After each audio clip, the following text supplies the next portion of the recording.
Hello, and welcome back to the Love Where You Live show.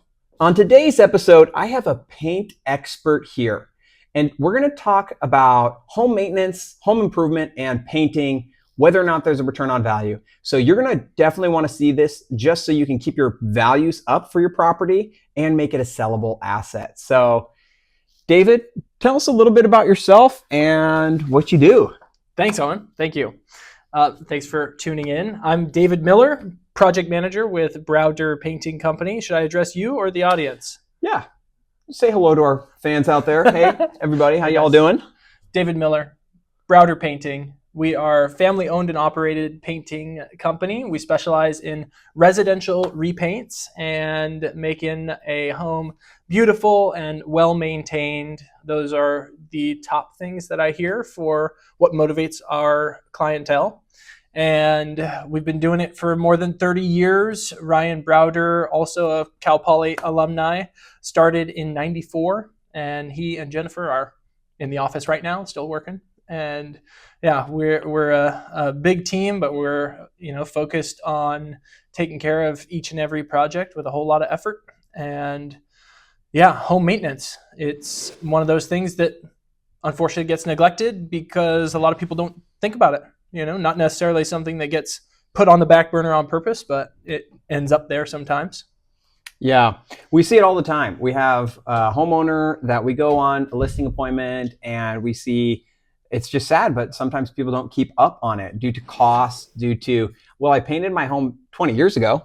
I upgraded my kitchens. We did a remodel 15 years ago. And so we do see it quite often. And so one thing I'd like you to address is just like, what happens if you let your paint go for that long? Are there any like substantial damage that could be done to your property? Yes and no. The paint is a lot about beautification and making a home look or feel really well cared for, and can be a statement of pride. It's less so directly a protective layer. It's more so that during the painting process, your painter is going to be able to touch every inch of your house and find areas that are healthy or unhealthy. And a good painting contractor will bring that to your attention and replace the things that they can. So it's pretty common for us to come across something like dry rot. Maybe a corner where your roof comes together and your gutter isn't quite attached right, and you have water that goes backwards into the wood instead of out through the downspouts. Eventually that will rot out the fascia corner. And a good painting contractor will show you what they found and usually let you decide what to do. So when we sell properties, the average pest report we see in our county comes back at like $6,000 to $8,000 on deferred maintenance with dry rot, fungus, mildew. That all still often includes like fumigation and stuff too, to kill the active infestation of termites, because we have that in our county. The moisture in the air does kind of give it a great environment for termites to thrive. So we do see, $6,000 to $8,000. So what you're saying is a good painting company could handle that? Well, a good painting company is definitely going to be transparent with you about what's there. It's not every painting company. We do not directly handle dry rot replacement. We refer that out to somebody who can.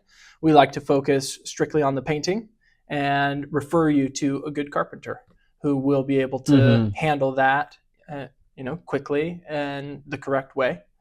And the paint job is an opportunity to take a look. Okay, are all my, is the caulking around all my windows good? Are any of my gutters leaking and causing wood rot in any places? Is there termite damage hiding behind the paint? Something that you wouldn't ever know until you start the paint job. Right. Sometimes the paint is literally just as thin as a piece of paper over nothing. Yeah. And the only thing holding the house together is that paint. You open up the paint and all the wood just starts to fall apart and crumble. Jeez. That's the nightmare, the 6,000 to 8,000 pest report. Most people just don't know it's there. So tell me more about home maintenance and cleaning. Now, Mhm. we all drive cars, and then we get our cars cleaned semi-regularly. However, we don't apply that same logic to our house. Can you speak to that and share a little bit of insight on that? Yes, absolutely. So home maintenance is super important because your house is out in the world and you get dust and debris and organic material like mildew or lichen or mold in some cases, algae and critters, squirrels, um, woodpeckers, particularly Mm-hmm. Atascadero. Yeah. You get all kinds of life happening to your house, and it really should be washed and cleaned just like anything else. The pressure washer is the tried and true way to do it. You want to use the appropriate tip. Some tips are more direct, and that water can cause damage to the house. So if you're going to pressure wash the house, I would recommend consulting somebody or doing some research before you actually do it, because you can do more harm than good sometimes. It's really common for us to have a project where we repaint the front of the house, but they want the rest of the house to have a maintenance wash. So we will wash to try to agitate paint at the front of the house, and then do a light maintenance rinse to encourage the dirt or debris off the back of the house, rather than try to agitate. Because So what about different types of sprays that you can put in there, right? Are we talking just water, or what else is there beyond just like water and soap? good question. Are we using Dawn? Like, what do we use when we wash our house? Well, water is going to be your main source, and that's going to treat most of your dirt. If you have mildew or lichen, organic material built up and growing, you'll treat that with a mild bleach solution, like your generic bleach and water, a solution of that mixed together, and spray that on there to kill and treat it first, and then wash. Important in that process to pay attention to the plants that are down below. Make sure that all those plants are nice and wet before any of the bleach comes out, because if and when bleach falls down from where you've applied it, as long as those leaves are wet and soaked with water, the bleach will dissipate, hit the leaf and bounce off. As opposed to if it's not wet at all, the bleach falls down and it'll burn the leaf of the plants. A lot of people put time and effort into their plants, so Good to know. Keep them wet before. And we run into a lot of bat droppings, bat urine, bat poop everywhere, and we highly recommend not using bleach on those droppings, because it will actually activate the ammonia in their urine, and it makes for a very terrible experience for anyone in the vicinity. Whoa. Okay. Learn that lesson the hard way. Yikes. Use Simple Green on the bat droppings. Good to know. Before you wash. Yikes. So, and call a pest company. seriously. Get some netting set up to keep them out of there, because they'll always come back.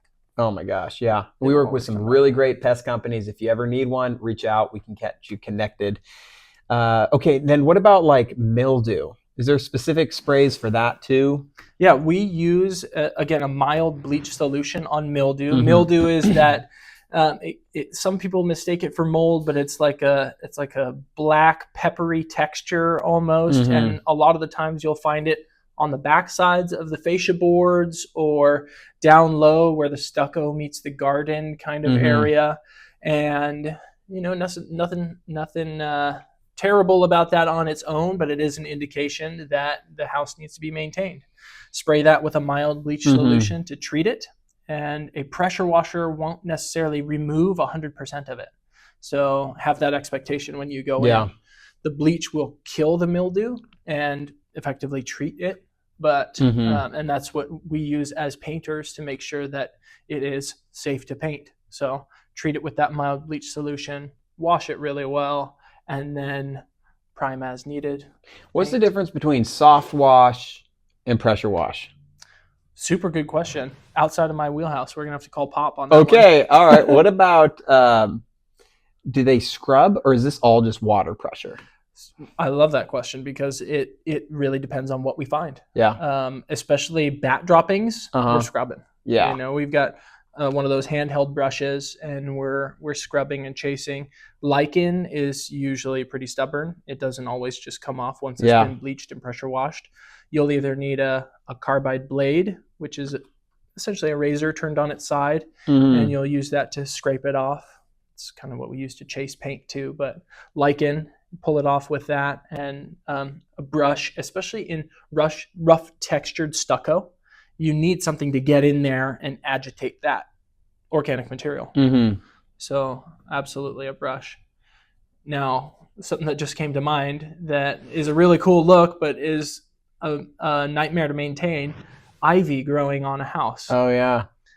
Dude, it can take a whole lot of time and effort to make that look right once a homeowner decides it's time to have that come off. Yeah. That ivy can pull off texture coats from the stucco and cause a ton of damage. It can rip apart the siding of a house. And the trickiest part about it is the little profiles that actually grab the surface. Getting all of those off just takes so much time. Yeah. Because you have to basically do it one by one. Jeez. There's no easy solution. And we've tried pretty much everything, soaking solutions and even, picking at them with a carbide blade, nylon brushes, metal brushes, all kinds of different things to pull it off. And it is stubborn, really stubborn. Okay, thinking about different house types that you come across that you paint, is there like a certain style of home exterior siding that is better or lasts longer and would be, less maintenance over the long term versus others that you see that like, wow, this thing is getting chewed up way more? What would you say about that? So we can give some tips on how to help our audience think about which types of homes to buy or invest in. Yeah. Like stucco versus wood versus whatever. Yeah. Hands down, lowest maintenance that I've seen is going to be into the acrylic stucco homes, where you get the color actually put into the stucco and there's no paint on it. Oh. The lifespan on acrylic stucco nears 20 years or so. Wow. And paint, you're in the 8 to 12 lifespan for 2 good coats of paint and thorough prep. 8 to 12 years is a realistic expectation. Acrylic stucco is the lowest maintenance, longest lasting. Behind that, I would say you probably have, I'm torn between saying hardy board, like fake wood cement siding, or regular stucco houses, because the hardy board, usually there's a lot of caulking on your transitions and your joints and things like that, and that requires maintenance. And then on regular stucco, as opposed to acrylic stucco, your house is going to have, usually you see that on older homes, and a lot of those regular stucco houses have been painted. So you'd be inheriting a paint maintenance cycle on a regular stucco house that's been painted. So maybe acrylic stucco, hardy board, cement board siding, regular stucco, and then real wood stucco or raw wood stucco, something that's been stained or is just regular wood. Those are by far the most maintenance, because pests like them. We've seen, we've pulled off trim boards and an entire, smorgasbord of acorns comes out because the squirrels and the birds just keep jamming them behind all the, That's hysterical. So you don't really see that as much in the stucco houses. For sure. Okay. Totally. Yeah. Are there any new technologies or paint that you recommend or see changing the way the industry works? Anything cool like that? There are a couple things that come to mind. We predominantly work with Sherwin-Williams, so that'll be kind of the lane that I stay in. But their top of the line paints and even their high grade paints are really, really cool. There is a paint that's been popular for a while now. It's called Latitude from Sherwin-Williams, and it performs really, really well in our diurnal climate. So really hot during the day, really cold during the night. Latitude does really, really well because you can put it on up to 30 minutes before it rains. Normally, when you're working with standard paints, you have to stop 4 to 5 hours before there's any sign of rain. Latitude says bring it on, Wow. So you can paint right before it gets wet, and it can go on when it's hotter out than normal paints. So it is pretty resilient to that temperature swing. Easier for the painters to put on. So Latitude is kind of a high performance paint, and in that high grade category. Highest grade, highest tier is Emerald from Sherwin-Williams. That absolutely lasts the longest. It fades the slowest, and it's just known for being beautiful. It has a beautiful finish to it, and you can really enjoy that on like a smooth siding house or a smooth stucco house. But it's just a beautiful paint. It has a very fancy cousin. Rain Refresh. Emerald Rain Refresh is Sherwin-Williams' really low maintenance exterior paint. It is effectively self-cleaning, so water will bead up on there, run down, and pull any dirt with it, pull dirt and debris with it. And it's an incredible paint because you don't need a pressure washer to clean your house. You can wait till the rainy season for your house to get a bath, and it just maintains itself, so to speak. And you you could get a garden hose if we're not having a particularly wet season, and stand in the front lawn and give your house a clean or a wash just with the garden hose, because it's cool to see actually the water bead up on there and run down and pull the dirt with it. That is fascinating. So it's like rejuvenating your home each time it rains. It refreshes it. Yeah. Pulls off all the dirt. Because like the thing is, most people don't ever think about washing their home. No. It's like, that's the last thing on my list. It's hard enough to go get my car cleaned. How am I going to go get my house cleaned? Yeah. So you paint this on, and how long does that one last for? Again, you're talking 8 to 12 years. Wow. It's a relatively new paint. The very, very first client we had with Rain Refresh was probably 5 or 6 years ago. And we still call him to check in because we're curious. It was brand new at the time that we painted it on there, and he's still, just washing the house with a garden hose and really happy with the paint. So that's awesome. It's cool to see it working as advertised and lasting. It is their top tier paint, so it will by far last the longest, fade the slowest of anything that's on the market. So when it comes to selecting someone to hire for a paint job, does that even matter, or are all painters created equal? Yeah, I mean, very fair question. A lot of people have different expectations as to what's going to happen with a paint job. If you're hiring somebody else to paint your house, there's a number of different things that I would recommend. Interview them first would be my very first recommendation. Check them out online. Do some research to see what other people's opinions are of the contractor. Reviews are pretty good. A personal testimonial of somebody that has used them and can recommend somebody specifically would be better. And checking all licenses through a government website is by far one of my top recommendations. So you can take any license number, and this doesn't apply just to painters, pest contractors, general contractors, roofers, flooring companies, take their license, go to the government website. I don't know if you can link it in the show notes for these people. Yeah, we can link that for you guys. That government website is great. It'll tell you if their name and their operating license match, their operating name and their license match. It'll tell you if their workman's comp is really active and really running, if they do have it. It will tell you what their coverage is for liability and stuff like that. And the ultimate answer to that question is contractors come in all different shapes and sizes, and there's no real way to predict what it's going to be like until you talk to people that have used them and check out their official criteria, licensed and insured, and time in the market would be, where I would start. Okay. Well, anybody can paint, right? Like I could go pick up a paintbrush right now and I can paint my house. Yep. Why do I need to hire a paint company? Well, you totally could go paint your own house if you wanted to. And the reality is it takes a lot of time and effort to get that paint to stick.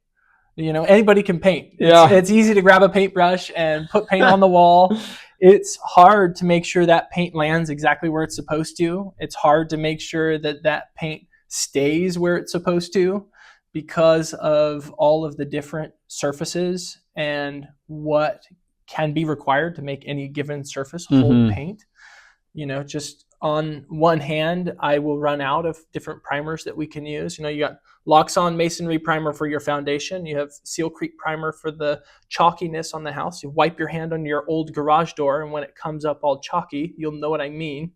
And you've got exterior oil primer for any raw wood that gets exposed during the process. You've got high build primer for any of the cracks and splits that you see in your wood and fascia board. You've got peel stop primer that will go on the edges of the paint that where the old paint stops and the dead paint fell off, you know, and the list goes on and on. You know, then you get into rust primers and metal primers, galvanized primers for all the different things. It's can be a long process to paint your own house. And if you want somebody else to handle that, seek professional help, you know, because a professional company can come in and make the experience pretty nice. You know, they'll come in with no cigarettes, no pets, no boom boxes. They'll have company supplied uniforms, a team that will communicate with you each day, and they will come and paint your entire house in less than a week. You know, if you try to do it on your own over the weekends, you're going to be at it all year. Yeah. I can attest, you know, we've been down that road hiring painters, cigarettes, pets, boom boxes, not showing up when they say they're going to show up for weeks at a time, months the project drags on. You think you're saving a couple bucks, but really if you don't have the right team in your corner, it can end up costing you a whole lot more. So, David, any closing remarks? Where can people find out more about you or Browder Painting Company? Closing remarks. I'll just say that, you know, every project is different, and that's why we like to meet with you and talk to you about your goals and what's really important to you on the project and what you want before we agree to work together. So we will always shoot you straight, tell you what we can and cannot do, and no pressure from us. We are just here to help.